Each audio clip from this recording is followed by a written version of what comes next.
मैंने अपनी toxic self critical nature से खुद के साथ हेल्दी रिलेशनशिप बिल्ड करने की जर्नी में बहुत सारी यूट्यूब वीडियोस देखी, पर कोई काम नहीं आई। इस वीडियो में मैंने उन लूप होल्स के बारे में बात की है जिसके बिना आप खुद के साथ हेल्दी रिलेशनशिप बिल्ड नहीं कर सकते। ये वीडियो थोड़ी डीप होगी, हर एक्सपीरियंस की अपनी लर्निंग है जो धीरे धीरे अनफोल्ड होगी। कंप्लीट अंडरस्टैंडिंग के लिए वीडियो को पूरा जरूर देखना। अगर आपने अपनी लाइफ में childhood trauma, bully, hatred, bad relationship, toxic parents, pain, failure को एक्सपीरियंस किया है तो ये वीडियो आपको जरूर देखनी चाहिए। इस वीडियो के फर्स्ट पार्ट में हमने देखा क्यों हम खुद को जज करते हैं, कैसे सेल्फ क्रिटिकल नेचर शुरू होता है, कैसे एक कमेंट आपके अंदर सेल्फ डाउट का सीड प्लांट कर देता है और धीरे धीरे हमारी सेल्फ वर्थ, सेल्फ कॉन्फिडेंस को लो करके रॉन्ग बिलीफ सिस्टम और नेगेटिव माइंडसेट के रूप में ग्रो होता है। अगर आपने वो वीडियो नहीं देखी तो मैं लिंक डिस्क्रिप्शन और आई बटन में डाल दूंगी। अब उस सेल्फ क्रिटिकल नेचर के साथ मैंने कॉलेज में एडमिशन लिया। यहाँ नेचर वर्ड मैंने क्यों यूज किया ये आपको आगे क्लियर होगा। सबसे पहले मैं यहाँ अपने माइंडसेट का कॉन्टेक्स्ट बताती हूँ। मैं पढ़ाई में होशियार और बहुत एम्बिशियस हूँ, डॉक्टर बनना चाहती हूँ। मैंने बहुत मेहनत की, सारा दिन पढ़ाई करती रहती हूँ। सेल्फ क्रिटिकल नेचर की वजह से सेल्फ वर्थ डाउन है, शाय नेचर हो गया है, स्कूल या आस पड़ोस में कहीं बात नहीं कर पाती, इसी वजह से फ्रेंड्स भी नहीं है। दूसरी तरफ मेरे कजिन्स लास्ट मिनट पढ़कर पास होने वाले कॉमर्स स्टूडेंट जिन्होंने खूब फ्रेंड बनाए, अपनी लाइफ खुलकर एंजॉय की। इतनी मेहनत के बाद भी मेरा एंट्रेंस क्लियर नहीं हुआ, पर कुछ तो आगे पढ़ना था, इसीलिए पेरेंट्स ने एक लोकल कॉलेज में ग्रेजुएशन करने के लिए एडमिशन दिला दिया। इस वक्त मैं जैसे क्राइसिस सिचुएशन में हूँ। लाइफ इतनी घुट के जी, बस एक सपना था कि डॉक्टर बनूंगी, वो भी हाथ से चला गया। इतने बड़े एम्बिशियस मेरे इस लोकल कॉलेज में सिंपल सी ग्रेजुएशन मुझे बर्दाश्त ही नहीं हो रही है। दूसरी तरफ मैं देख रही हूँ अपने कजिन्स को, उन्होंने अपनी लाइफ को फुल एंजॉय किया, फ्रेंड्स भी बनाए, पार्टी भी की और पढ़ाई भी, और आज वो और मैं एक पोजीशन पर है। क्या फायदा हुआ इतनी मेहनत का? इससे अच्छा तो मैं भी अपनी लाइफ एंजॉय कर लेती। मुझे लग रहा है मेरी लाइफ बर्बाद हो गई है, पास की सारी मेहनत वेस्ट, फ्यूचर में बस अंधेरा दिख रहा है। कॉलेज का फर्स्ट ईयर मैंने इसी डिप्रेशन और सवाल में बिताया कि आखिर ये हुआ क्या मेरे साथ और क्यों। पर समटाइम्स नहीं, मोस्ट ऑफ द टाइम्स जो सिचुएशन हमें एंड ऑफ द वर्ल्ड लगती है, बाद में वही हमारे लिए बेस्ट चीज प्रूव होती है। सेकेंड ईयर शुरू हुआ और मन में अभी भी यही चल रहा है कि यार मुझसे अच्छा तो लाइफ उनकी है, एटलीस्ट उनको कोई रिग्रेट तो नहीं है। इस सब से फ्रस्ट्रेट होकर मन में आया, बाहर में जाए सब, बाहर में जाए एम्बिशियस, बाहर में जाए फ्यूचर में क्या होगा, जो होगा देखा जाएगा। अब मैं भी अपनी लाइफ एंजॉय करूंगी, खुलकर जीऊंगी।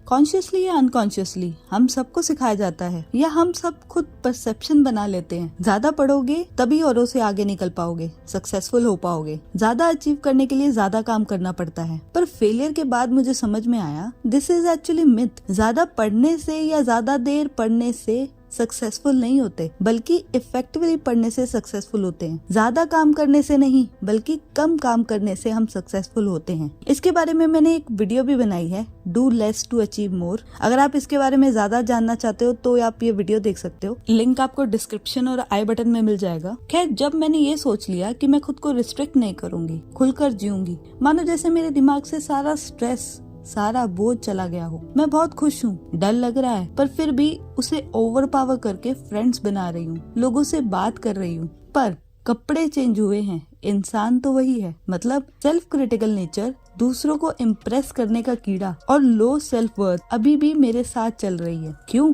साइंटिफिक रिसर्च ने भी साबित किया है, अगर हम कोई हैबिट या बिहेवियर लंबे समय तक फॉलो करते हैं तो वो हमारी पर्सनालिटी का हिस्सा बन जाती है, हमारे सबकॉन्शियस माइंड में चली जाती है, हमारा नेचर बन जाती है। अब हम कितना भी कॉन्शियसली डिसाइड करें, आपको पता हो कि मुझे ऐसा नहीं करना, पर सिचुएशन आने पर अनकॉन्शियसली आप वैसा ही बिहेव कर जाते हो। ऐसा आपके साथ भी होता होगा। आप डिसाइड करते होंगे कि मुझे प्रेशर सिचुएशन में काम रहना है, पर अगेन बार बार वही सेम बिहेवियर पैटर्न आप शो करते होंगे। अब इससे होता क्या है, इससे एक साइकिल शुरू होती है जो इवेंचुअली सेल्फ क्रिटिसिज्म को और बढ़ा देती है। पर मैंने ठान लिया था इस टॉक्सिक रिलेशनशिप को तो मुझे ठीक करना ही है। जैसे सब करते हैं, मैंने YouTube वीडियोस देखना शुरू किया। अगर आपने भी वो वीडियोस देखी होंगी तो उनमें सेल्फ एक्सेप्टेंस, सेल्फ लव की बात की जाती है, जिनको सपोर्ट करने के लिए वो 2 बातें बोलते हैं। एक्सेप्ट करो कि हम सब इम्परफेक्ट हैं। जब हम सभी इम्परफेक्ट हैं तो आप भी अपनी इम्परफेक्शन को एक्सेप्ट करो और खुद के साथ प्यार करो। दूसरी चीज, अफर्मेशन बोलना। I accept myself, I love myself. जिन अफर्मेशन को सुनकर मेरे मन से आवाज आती थी, कौन? मैं? मुझे कह रही हो? इन वीडियोस के साथ प्रॉब्लम ये हो रही थी कि कॉन्शियस माइंड तो समझ रहा है, मानने की कोशिश कर रहा है, ये बातें सुनने में अच्छी भी लग रही हैं, पर उस वक्त मेरा सबकॉन्शियस माइंड, मेरा मन इस बात को मानने को तैयार नहीं है। अब मुझे समझ में नहीं आ रहा कि मैं क्या करूं। YouTube वीडियोस भी हेल्प नहीं कर रही हैं। पर अच्छी बात ये थी कि मैं ओवरऑल लाइफ में स्ट्रेस नहीं हूँ, मेरा माइंड काम है, इसलिए चीजों को समझने की कोशिश कर रहा है कि ऐसा क्यों, ऑब्जर्व कर रहा है। फिर कितने वर्षों की घोर मेहनत और तप के बाद धीरे धीरे मुझे समझ में आया वो दिव्य ज्ञान, जिसने मुझे बताया कि आखिर क्यों मैं खुद को एक्सेप्ट नहीं कर पा रही हूँ और कैसे इस टॉक्सिक रिलेशनशिप को हील करके मैं फाइनली खुद के साथ ईज में रह पाऊंगी। अब इतने वर्षों की घोर मेहनत और तप में क्या क्या हुआ, इसकी कहानी मैं आपको बताती हूँ। कहानी के साथ साथ आपको ज्ञान भी मिलेगा और एंड में दिव्य ज्ञान मैं आपको बताऊंगी, जिसमें इस पूरी स्टोरी का एसेंस आपको समझ में आएगा। तो चलो स्टोरी को आगे बढ़ाते हैं। बचपन में मुझे लगता था कि मेरे कजिन्स परफेक्ट हैं। उन्हें बातें बनाना आता है, लोगों को इम्प्रेस करना आता है, लोग उनके साथ खुश रहते हैं। उन्हें बाल बनाना आता है, उनकी ड्रेसिंग सेंस अच्छी है, वो सुंदर हैं, वो कॉन्फिडेंट हैं। इन शॉर्ट वो परफेक्ट हैं और मुझे कुछ नहीं आता। बात शुरू हुई थी उनकी बातें करने की स्किल से, जिसने मुझे धीरे धीरे खुद में इतना इनसिक्योर कर दिया था कि मुझे उनकी हर चीज बेटर लगने लगी, वो परफेक्ट लगने लगे। धीरे धीरे बाकी सबके साथ भी मैं खुद को बाय डिफॉल्ट पेडेस्टल पर नीचे रखने लगी और सभी को ऊपर, इररिस्पेक्टिव कि रियलिटी में ऐसा कुछ है या नहीं। पर क्योंकि मुझे खुद में कोई क्वालिटी नजर नहीं आती थी, इसीलिए बाकी सब कोई भी हो वो मुझसे बेटर है या परफेक्ट है। पर अब कॉलेज में मैं और लोगों के कांटेक्ट में आ रही हूँ, उनसे बात कर रही हूँ, मेरे थॉट्स, मेरे आइडियाज बाहर आ रहे हैं, उन्हें मैं लोगों से शेयर कर रही हूँ। यहाँ इन लोगों से जो मुझे फीडबैक मिल रहे हैं, उनका कहना है कि मैं लोगों को कोई भी बात इजीली समझा देती हूँ, मैं अच्छा बोलती हूँ, किसी को भी इजीली कन्विंस कर सकती हूँ, मेरी ड्रेसिंग सेंस अच्छी है, मैं बहुत कॉन्फिडेंट हूँ। ये सब सुनकर मेरा माइंड फ्लिप हो जाता है कि ये क्या हो रहा है मेरे साथ, ये क्या कह रहे हैं। अगर आपको याद हो तो मैंने यहाँ इस सिचुएशन तक पहुंचने के लिए, इन फीडबैक के लिए क्या किया, बस एक डिसीजन लिया। डिसीजन कि मैं खुद को नहीं रोकूंगी, डर लगेगा पर फिर भी बात करूंगी। कई बार आप बस एक डिसीजन दूर होते हो आपकी प्रॉब्लम को सॉल्व कर सकता है। कई बार बस एक डिसीजन आपकी प्रॉब्लम को सॉल्व कर सकता है। एक डिसीजन में इतनी ताकत है कि आपकी लाइफ कम्प्लीटली चेंज कर सकता है या आपको उस डोर तक पहुंचा सकता है जहां से आपकी लाइफ कम्प्लीटली चेंज हो सकती है। पर हम वो डिसीजन ही नहीं लेते। क्यों? सोचो आपके क्या रीजंस हैं डिसीजन ना लेने के, मुझे कमेंट करके बताओ। दूसरी तरफ मैं ऑब्जर्व कर रही हूँ कि जिन कजिन्स को मैं परफेक्ट समझती थी, जिन्हें समझती थी कि वो हमेशा अपने डिसीजन के लिए कॉन्फिडेंट रहते हैं, जिन्हें समझती थी कि वो अपने डिसीजन कॉन्फिडेंटली ले पाते हैं, मैंने देखा कि उन्हें भी कई बार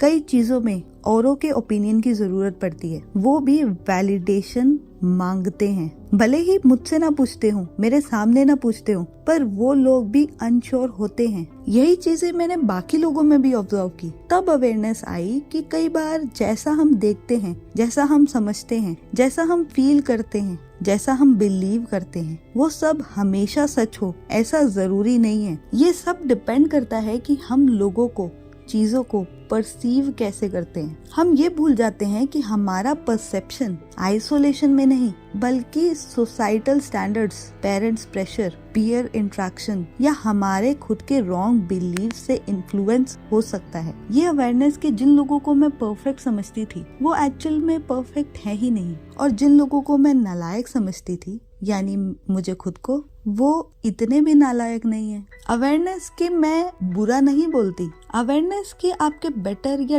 डम होने की रिस्पॉन्सिबिलिटी आपकी सराउंडिंग भी लेती है। मेरे कजन्स के बोलने की स्किल्स बहुत अच्छी है। ये यूनिवर्सल ट्रूथ नहीं है, बल्कि डिपेंड करता है कि उस वक्त उस एनवायरनमेंट में उनकी स्किल्स के अकॉर्डिंग ऑडियंस प्रेजेंट थी, इसीलिए वो बेटर प्रूव हुए। लेटर ऑन कॉलेज में जब मेरी स्किल्स से रिलेटेड ऑडियंस लिसनर्स आए तो उस एनवायरनमेंट में मेरी स्किल उनसे बेटर प्रूफ हुई, यानी कि प्रॉब्लम मुझ में नहीं थी। ये तो वही बात होगी कि आप मछली के टैलेंट को पेड़ पर चढ़ने की स्पीड से जज करोगे। इस अवेयरनेस ने मेरे सेल्फ कॉन्फिडेंस को बहुत बूस्ट किया। इसीलिए मुझे लगता है कि सेल्फ क्रिटिकल जजमेंट को हील करने के लिए फर्स्ट स्टेप है अवेयरनेस कि हमें किसी को भी बाय डिफॉल्ट पेडेस्टल पर ऊपर और खुद को नीचे बिठाकर खुद की सेल्फ वर्थ को डाउन नहीं करना है, फिर चाहे वो कोई इंसान हो या कोई सिंबल। सबसे पहले आपको अवेयर होना है कि आपके सेल्फ क्रिटिकल नेचर का रूट कॉज क्या है। क्या वो रियलिटी है या सिर्फ परसेप्शन? जितना डीपली आप इस चीज को अंडरस्टैंड करोगे उतना आपको इसको हील करने में ईज होगी। स्टेप 2, अब ये शायद आपको सुनने में अजीब लगे पर कोई भी दूसरा आपकी सफरिंग के लिए रिस्पॉन्सिबल नहीं है। अगर आप अभी तक अपने इस बिहेवियर का ब्लेम अपने फ्रेंड्स पे, family members, relatives, society, parent या किसी पर भी डालते आए हैं तो ये बिल्कुल गलत है। रियलिटी इज उन्होंने बस आपके अंदर जो कमी है उसको हाईलाइट किया है एंड द ट्रुथ इज अगर वो नहीं करते तो कोई और करता। जब मैंने ये रियलाइज किया तो मैंने अपने कजन्स को ब्लेम करना बंद कर दिया। जब आप अपने बिहेवियर्स, अपनी शॉर्टकमिंग्स, खुद की रिस्पॉन्सिबिलिटी खुद पर ले लेते हो, आपकी हीलिंग की चाबी आपके पास आ जाती है। क्योंकि तब आप ब्लेम नहीं करोगे कि मेरे कजन्स मुझे बुली करना बंद करेंगे तो मेरी सेल्फ वर्थ इंक्रीज होगी। इंस्टेड मैं अपनी सेल्फ वर्थ को पहचानूंगी। मेरी क्या स्ट्रेंथ्स हैं, मेरी क्या वीकनेसेस हैं, मेरे क्या बिलीफ हैं, इन बिलीव्स का बेस क्या है, रियलिटी है या सिर्फ एक परसेप्शन है। मैं एक्नॉलेज करूंगी कि मेरे लिए मुझसे इम्पोर्टेंट मेरी मेंटल हेल्थ, मेरी प्रायोरिटीज से इम्पोर्टेंट कुछ नहीं है। मैं सारे परसेप्शंस को हटाकर रियलिटी में मैं कौन हूँ, मैं क्या चाहती हूँ, उनको समझूंगी। लोगों की बातों पर ध्यान देने की बजाय हर दिन खुद को बेटर बनाने के लिए, ग्रो करने के लिए यूटिलाइज करूंगी। स्टेप 3, खुद के लिए वो करो जो आप दूसरों से एक्सपेक्ट करते हो कि आपके लिए करें। मैंने देखा कि जब मेरे फ्रेंड्स मुझे अपनी प्रॉब्लम के बारे में बताते हैं, लाइक फॉर एग्जाम्पल मुझसे ये गड़बड़ हो गई है, तो मैं फर्स्ट थिंग कभी उन्हें जज नहीं करती। सेकंड, मैं उनसे कहती हूँ कोई बात नहीं, फिर से ट्राई कर लेते हैं, या तूने इतने पार्ट में गड़बड़ किया है पर एटलीस्ट इतना तो ठीक किया है। हमेशा उन्हें मोटिवेट करती हूँ। मैंने कभी अपने फ्रेंड्स को उनके लुक्स, उनके इमोशनल पैटर्न के बेसिस पर जज नहीं किया। उनको जैसे वो हैं वैसे एक्सेप्ट किया। यानी मेरे अंदर वो इंसान है जो हर चीज में पॉजिटिव देखना, जज नहीं करना, मोटिवेट करना जानता है, पर वो सिर्फ दूसरों को क्यों देता है और अपने लिए यही चीजें दूसरों से एक्सपेक्ट करता है। क्यों मैं वही प्यार, acceptance, respect, motivation, non judgement खुद को नहीं दे सकती? मेरे मन में मेरे फ्रेंड्स इम्परफेक्ट हैं ऐसा ख्याल कभी नहीं आया। वो जैसे भी हैं, ये उनकी पर्सनालिटी है, यानी उनकी यूनिक आइडेंटिटी। फिर मैं खुद को इम्परफेक्ट कैसे बोल सकती हूँ? Step 4, trust yourself. 90% लोग आज एक्सटर्नल वैलिडेशन या अप्रूवल की तलाश में रहते हैं। जब तक पार्टी में कोई बोल ना दे, ओए होए आज तो बड़े सोने लग रहे हो, उससे पहले तक हम सुंदर नहीं लग रहे हैं। मतलब ये कॉम्प्लीमेंट से पहले और बाद में कैसे फर्क आ जाता है मुझे समझ नहीं आ रहा। मतलब ये कॉम्प्लीमेंट के बाद सुंदरता उग जाती है, ये टपकने लगती है, आई डोंट नो। जब तक कोई कॉम्प्लीमेंट न करे तब तक आप खुद पर डाउट करते रहते हो कि मेरा मेकअप ठीक लग रहा है, मेरी ड्रेस ठीक लग रही है, मेरे बाल ठीक लग रहे हैं। क्यों? मैं भी यही करती थी, पर इस अवेयरनेस के बाद नो। एक बार एक शॉप पर मैं टॉप लेने गई। एक टॉप मुझे पसंद आया। वो टॉप मुझे बाकियों से डिफरेंट, बहुत स्टाइलिश और यूनिक लगा, इसलिए पसंद आया। मैं उसे घर लेकर आई। घर पर बाकी लोगों को पहनकर दिखाया। उन सबको वो टॉप इतना पसंद नहीं आया। उनका कहना था कि बदल दे, इतना अच्छा नहीं लग रहा, पर मुझे तो बहुत अच्छा लग रहा था। पहले अगर कोई मुझे किसी चीज के लिए मना करता था तो मैं उस आइडिया को या उस चीज को ड्रॉप कर देती थी और बाद में मुझे अफसोस होता था। तो इस बार मैंने डिसाइड किया मुझे पसंद आ रहा है, मैं इसको रखूंगी। फिर जब ये टॉप मैं कॉलेज पहन कर गई तो वहाँ मुझे कॉम्प्लीमेंट मिलता है कि तेरी ड्रेसिंग सेंस बहुत अच्छी है। यहाँ मुझे याद आए वो सभी डिसीजंस जो मैंने ड्रॉप कर दिए सिर्फ इसलिए कि बाकी लोगों ने मेरा सपोर्ट नहीं किया। तब मैंने डिसाइड किया कि मैं खुद पर विश्वास करूंगी। भले ही लोगों को वो डिसीजन समझ में ना आए, पर अगर मुझे पसंद आ रहा है, मुझे सही लग रहा है, तो मैं उस डिसीजन के साथ आगे जाऊंगी। हमारी एक और बड़ी प्रॉब्लम है, हम नेगेटिव कमेंट तो तुरंत एक्सेप्ट कर लेते हैं, पर कोई तारीफ करते तो नहीं, अरे रे,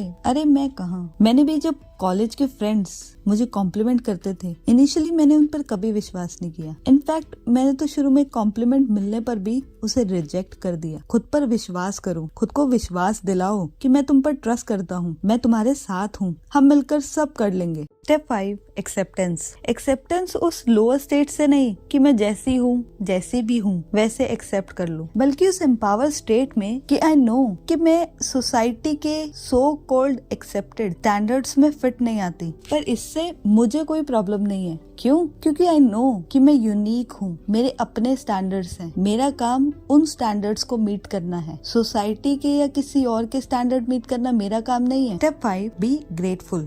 एक दिन मैंने बहुत परेशान होकर मम्मी से बोला, मम्मी कुछ ठीक नहीं हो रहा, कुछ मेरे हिसाब से नहीं हो रहा, मैं कुछ अचीव नहीं कर पा रही हूँ। उस वक्त मेरा माइंडसेट ऐसा है कि मुझे जो चाहिए वही चाहिए, उसके अलावा या उससे नीचे मुझे कुछ भी एक्सेप्टेबल नहीं है। मम्मी ने कहा, तेरी प्रॉब्लम है कि तू आज में खुश नहीं है, अभी तेरे पास जो भी है उसके लिए ग्रेटफुल नहीं है। कितने लोग ऐसे हैं दुनिया में जो तेरे पास है उसके लिए आज भी दुआएं मांगते हैं। आप अभी लाइफ में जहाँ भी हो, जिस स्टेट में हो, जिस शेप में हो, जिस पोजीशन पर हो, जिस कंडीशन पर हो, जो स्किल आपको आती है, जितनी आती है उसको एक्सेप्ट करो, उसके लिए ग्रेटफुल रहो और उस ग्रेटिट्यूड और एक्सेप्टेंस के माइंडसेट के साथ इम्प्रूवमेंट के लिए आगे बढ़ो।